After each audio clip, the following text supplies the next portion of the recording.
By this time, Sam and Helen had 4 children, 3 boys and 1 girl. And as with many family businesses, the Walton children helped out at the store.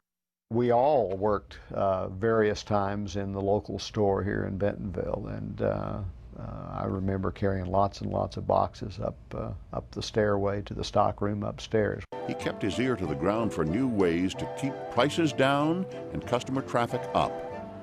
Around 1950, he heard about what was then a totally new idea in retail, self-service. Instead of having sales clerks fetch the merchandise, customers could pick and choose themselves. Sam realized with fewer employees, he could charge less. He went back to Bentonville and opened the aisles, putting goods from candy to Kleenex to cosmetics within customer reach. It was a hit. In just 1 year, sales tripled at Walton's Five and Dime.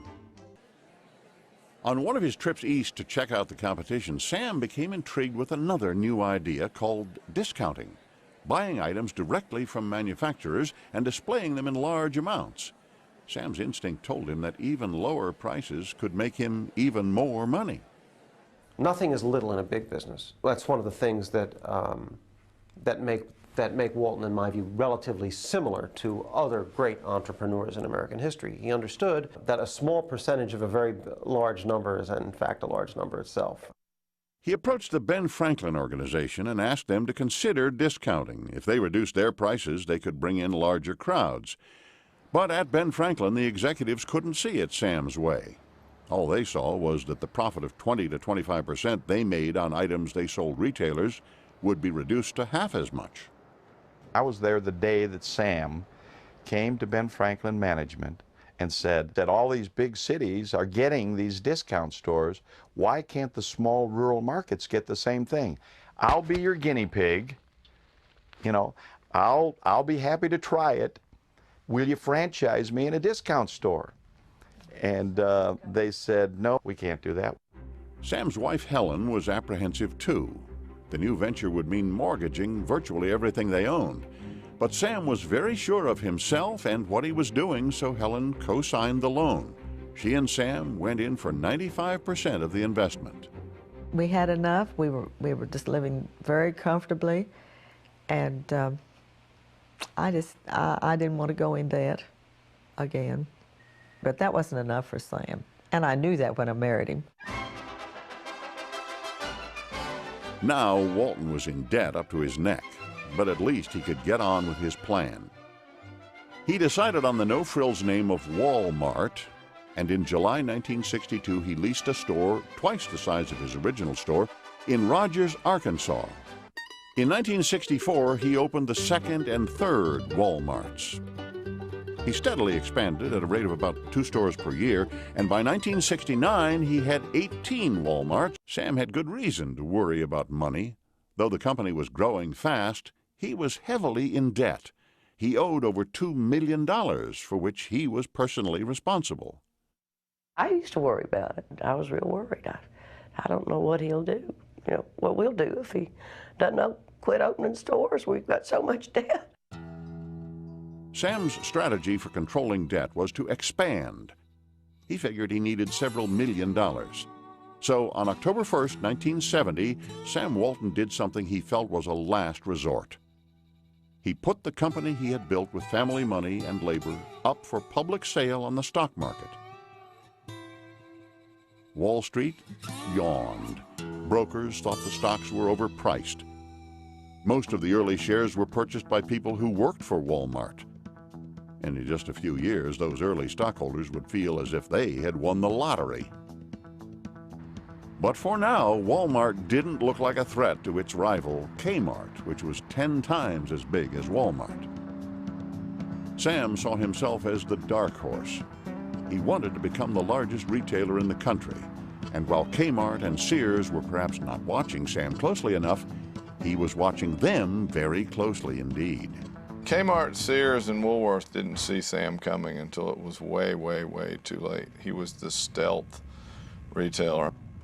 I've been into stores of competitors with him where he would take off his baseball cap and put on sunglasses and just wander into the store so nobody would know who he was, and he would see you know, a price on something that was lower than his price at his store down the street, and he would get on the phone and call down to that store and tell them to lower the price right then. I hope you have a good career with us. Thank you. And he began to use all manner of goofy gags like pep rallies to motivate them. All of you raise your right hand, will you? If a customer comes within 10 feet of me, if a customer comes within 10 feet of me, I'm going to look him in the eye. I'm going to look him in the eye and greet him. So help me Sam. The very hokiness of it was one of the things that allowed Walton to come in under everybody's radar.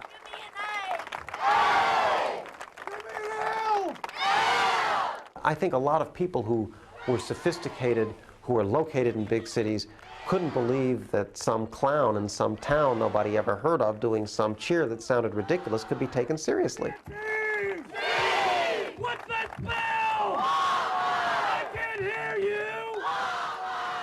He was so damn demanding, but he was also so damned inspiring that if you're really inspiring and you're really demanding, something's got to happen, and it just kept happening. Country and have made him and his style of retailing controversial. By 1978, Walton had 195 stores in a 10-state area and would soon be opening stores at the rate of about 100 a year. When Walmart came to town, it wasn't long before many smaller shops closed their doors for good. Protesters began to rail against what they called Sprawl Mart, lamenting that the birth of Walmart signaled the death of downtown. When I opened my store in West Little Rock in 1950, there were 23 independent variety stores, and I closed my store 33 years later in 1983, and there was only one other independent variety store left at that time. Now there was no turning back. Walmart had changed the expectations of consumers. In 1983, Walmart had sales of nearly $4 billion, and Sam Walton's personal fortune was by then more than $2 billion. Sam Walton's immense wealth naturally brought him powerful connections. In 1982, Democratic candidate Bill Clinton was elected to a second term as governor of Arkansas. Walton and Clinton had a long, fond association, despite the fact that Sam, when he allied himself with a party at all, voted Republican. He said something funny one time to me. He said, I think we're going to influence each other. And I believe that was the case. He was very supportive of work that my husband and I did on behalf of education in Arkansas. In 1986, Hillary Clinton was elected as the first woman to serve on Walmart's board of directors. She and Sam Walton were a political odd couple, but the two found a working partnership. Well, I better run on. Once again, Sam got his way. The union was voted down. Indeed, it was a combination of Sam Walton's shrewd management and his relentless competitiveness that turned Walmart into a retail empire. By 1985, this business savvy made Sam Walton the richest man in the country and a topic of media fascination. Welcome to Bentonville, a tiny town in the northwestern corner of Arkansas. It seems 1,000,000 miles away from the moguls of Wall Street, but America's richest man calls it home. Meet Sam Walton. But when the camera crews arrived in Bentonville, they often found Sam in his old pickup truck, and most times his hound dogs were not too far behind. This is the greatest merchant of the second half of the 20th century in the United States. Store looks awful good just standing at the front door. Thank you so much. Keep up the good work. I understand you had a pretty good increase last... Sam's seemingly casual view of money was never more evident than on Black Monday. On that day in 1987, the stock market suddenly plummeted. As New York's bridges were being watched for suicides, Sam Walton, in a matter of hours, lost $1.5 billion. Walton stunned the financial world by shrugging and saying, "It's paper anyway." But then Sam Walton really had no cause for worry. Even with such a monumental loss, he was still by far the richest man in America. Sam Walton had long promised his family he would take a back seat in the business, but relaxing full-time was a foreign concept to him. Finally, in 1988, when Sam was 70 and his retail operation was pulling in almost $16 billion a year, he phased himself out of the day-to-day operation.